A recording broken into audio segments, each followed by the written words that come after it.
আসসালামু আলাইকুম প্রিয় দর্শক। সরকারি কর্মকর্তা কর্মচারীদের জন্য জরুরি নির্দেশনা দিয়েছে জনপ্রশাসন মন্ত্রণালয়। তো আজকে 16 জানুয়ারি বাংলাদেশ জার্নাল পত্রিকায় এটা প্রকাশিত হয়েছে। সামাজিক যোগাযোগ মাধ্যম ব্যবহার করে বিভিন্ন স্ট্যাটাস ও ডকুমেন্ট শেয়ারের ক্ষেত্রে সরকারি কর্মকর্তা কর্মচারীদের সতর্কতা অবলম্বনের পাশাপাশি সংশ্লিষ্ট বিধিমালা অনুযায়ী এর সুষ্ঠু ব্যবহার নিশ্চিন্তের আহ্বান জানিয়েছে জনপ্রশাসন মন্ত্রণালয়। বৃহস্পতিবার 16 জানুয়ারি মন্ত্রণালয়ের ওয়েবসাইটে এই সংক্রান্ত একটি বিজ্ঞপ্তি প্রকাশ করা হয়। উপসচিব জামিলা শবনমের সই করা ওই বিজ্ঞপ্তিতে বলা হয়, উপযুক্ত বিষয় ও সূত্রের পরিপ্রেক্ষিতে ইদানিং লক্ষ্য করা যাচ্ছে সরকারি প্রতিষ্ঠানে কর্মরত কিছু সংখ্যক কর্মকর্তা কর্মচারী সামাজিক যোগাযোগ মাধ্যমে তাদের ব্যক্তিগত অ্যাকাউন্টে সরকারি প্রতিষ্ঠানের সামাজিক যোগাযোগ মাধ্যমে ব্যবহার নির্দেশিকা 2011 অনুযায়ী পরিহারযোগ্য বিভিন্ন বিষয়ে পোস্ট দিচ্ছেন বা বিভিন্ন ডকুমেন্টস শেয়ার করছেন এবং ব্যক্তি প্রতিষ্ঠান কিংবা সরকারের বিবৃত করে স্ট্যাটাস দিচ্ছেন, যা সরকারি কর্মকর্তা কর্মচারীদের জন্য সার্ভিস রুল পরিপন্থী ও অগ্রহণযোগ্য আচরণ। এতে আরও বলা হয়, প্রজাতন্ত্রের দায়িত্বশীল সরকারি কর্মকর্তা হিসেবে এই ধরনের কর্মকাণ্ড আচরণবিধি লঙ্ঘনে শামিল, অনেক ক্ষেত্রে জাতীয় নিরাপত্তার জন্য ক্ষতিকর এবং সরকারি কর্মচারী শৃঙ্খলা ও আপিল বিধিমালা 2018 অনুযায়ী অসৎ আচরণের পর্যায়ভুক্ত অপরাধ। সরকারি কর্মকর্তা কর্মচারীদের এই ধরনের বিভিন্ন ব্যত্যয় পরিলক্ষিত হয়। রেগুলেটরি মন্ত্রণালয় হিসেবে জনপ্রশাসন মন্ত্রণালয় থেকে ইতিমধ্যে বিভিন্ন মন্ত্রণালয় ও বিভাগকে বিধি অনুযায়ী প্রয়োজনীয় ব্যবস্থা নিতে পত্র প্রেরণ করা হয়েছে।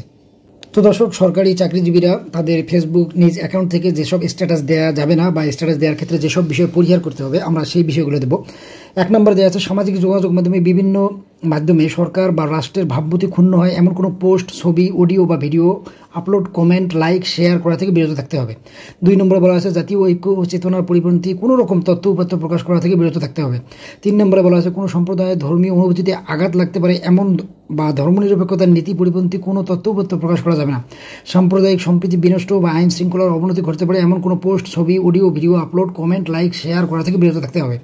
4 নম্বরে বলা আছে, জাতীয় গুরুত্বপূর্ণ ব্যক্তি, প্রতিষ্ঠান বা অন্য কোনো সার্ভিস বা পেশাকে হেয় প্রতিপন্ন করে এমন কোনো পোস্ট দেওয়া বিরত থাকতে হবে। 5 নম্বরে বলা আছে, লিঙ্গ বৈষম্য বা এই সংক্রান্ত বিতর্কমূলক কোনো তথ্যপত্র প্রকাশ করা যাবে না। 6 নম্বরে বলা আছে, জনগণের অসন্তোষ বা অপ্রীতিকর মনোভাব সৃষ্টি করতে পারে এমন কোনো বিষয়ে লেখা, অডিও বা ভিডিও ইত্যাদি প্রকাশ করা বা শেয়ার করা যাবে না। 7 নম্বরে বলা আছে, ভিত্তিহীন, অসত্য, অশ্লীল তথ্য প্রচার করা থেকে বিরত থাকতে হবে।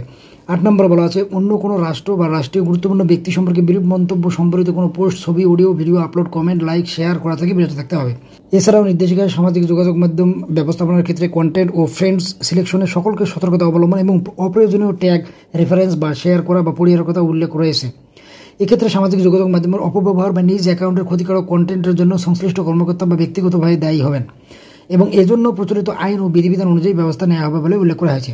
তো দর্শক, যারা আপনারা চাকরিজীবী আছেন, বিশেষ করে স্কুল কলেজের শিক্ষক বা যে কোনো সরকারি চাকরিতে, আপনারা অবশ্যই ফেসবুক ব্যবহারের ক্ষেত্রে বিশেষ করে অ্যাকাউন্ট থেকে কোনো পোস্ট করা বা লাইক, কমেন্ট, শেয়ার করার ক্ষেত্রে অবশ্যই সতর্কতা অবলম্বন করবেন। এই ছিল আপডেটটি। ধন্যবাদ সবাইকে, ভালো থাকবেন।